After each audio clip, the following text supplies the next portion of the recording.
Muchas gracias, señor presidente, por su aplicación estricta del reglamento, pero aquí estamos.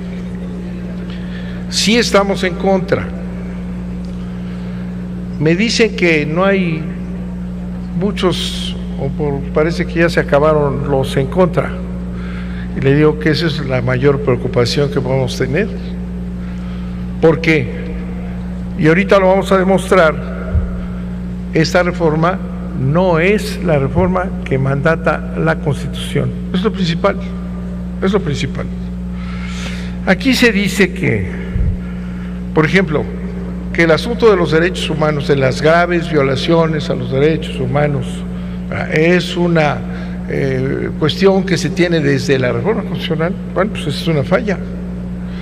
Es una gran falla porque sabemos muy bien que precisamente la opacidad que estamos viviendo hoy es por graves violaciones a los derechos humanos, graves violaciones señalados por organismos internacionales. Entonces, si no se puede conocer desde el principio todo este procedimiento, que lo decíamos, tiene que conocerse el procedimiento y el resultado. Grave falla. También se nos dice que queda pendiente el asunto del Poder Judicial. Pequeño detalle, queda pendiente el Poder Judicial que no cae dentro de la ley y que queda a su arbitrio con 3 ministros que va a ser su propio juez y parte. Y sabemos muy bien que el Poder Judicial representa una estructura enorme, con presupuestos enormes, y que ejercen un poder autoritario los ministros de la Corte, y lo voy a demostrar más adelante, sobre toda la estructura a través del Consejo de la Judicatura, y nadie los revisa. Gravísima falla también. El Poder Judicial debería de estar dentro de esta ley, y la autoridad que hemos establecido a través de un desarrollo constitucional que aquí se ha festinado, debería ser una, y no someternos a lo que quiera el Poder Judicial. Se dice que la descomposición del poder, el descrédito de las instituciones, aquí he dicho hace un momento, grave, solo el 27%, nos dijeron hace unos minutos, cree en el valor de las instituciones, y que esta ley, buena ley, es la que va a permitir, es la única vía para recuperar el prestigio de las instituciones enlodadas, perdidas en la corrupción. Va a ser la ley de transparencia. Si la dejamos coja, no es el instrumento para eso.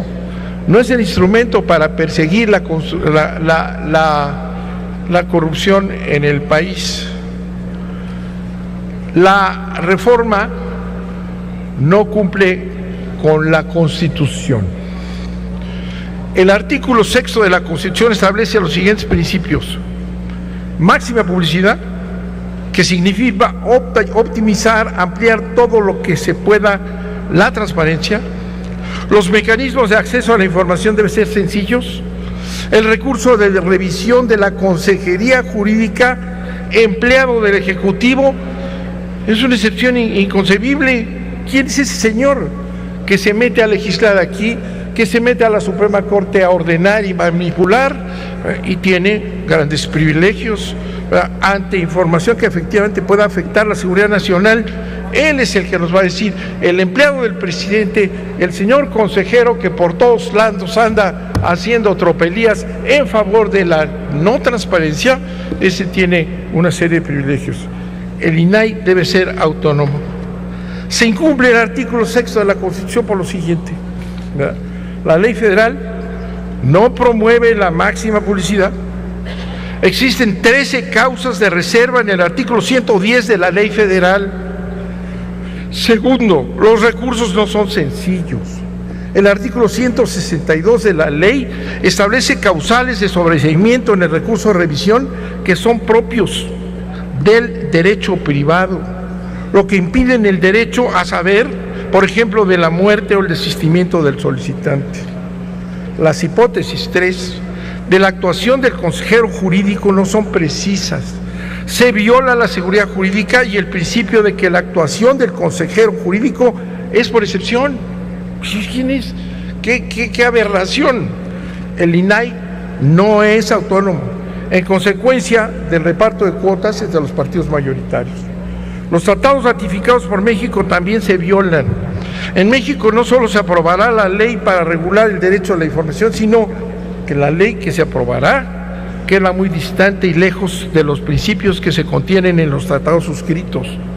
Todos los principios de las decisiones y tratados que hemos firmado exigen un derecho a la información amplísimo, y esta propuesta de ley se queda corta y restringe el principio de máxima publicidad. Por ejemplo, en el artículo 13 de la Convención Americana sobre Derechos Humanos y en el 19 del Pacto de Derechos Civiles y Políticos de la ONU, solo se establecen dos límites al derecho a la información, dos límites, eso es todo: el respeto a los derechos y la reputación de los demás, y la protección de la seguridad nacional. En cambio, el artículo 110 del dictamen de la ley federal que se va a aprobar aquí contiene 13 causales de información reservada, 13 causales en ese jaloneo que dice hasta aquí yo voy a responder. 13 causales, ¿verdad? Pero,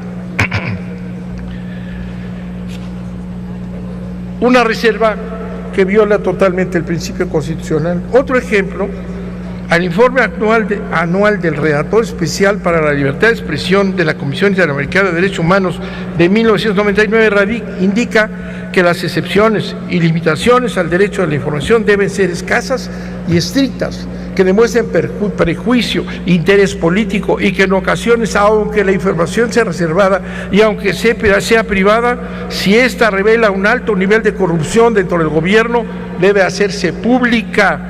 En todas estas normas está presente el principio de máxima publicidad, contemplado en el artículo 6 de nuestra Constitución, que exige elaborar leyes siempre de manera progresiva para optimizar ese principio. Sin embargo, esta ley escamotea el principio de máxima publicidad y regula una transparencia corta, no avanzada, pero se dice avanzamos, y al decir avanzamos estamos violando la Constitución. Entonces estamos limitados hasta cuando quiera el Poder Presidencial y su consultor jurídico abrirnos al análisis de los ciudadanos. Por eso decimos, en lo general, esta ley viola la Constitución, no la cumple. Muchas gracias, señor presidente.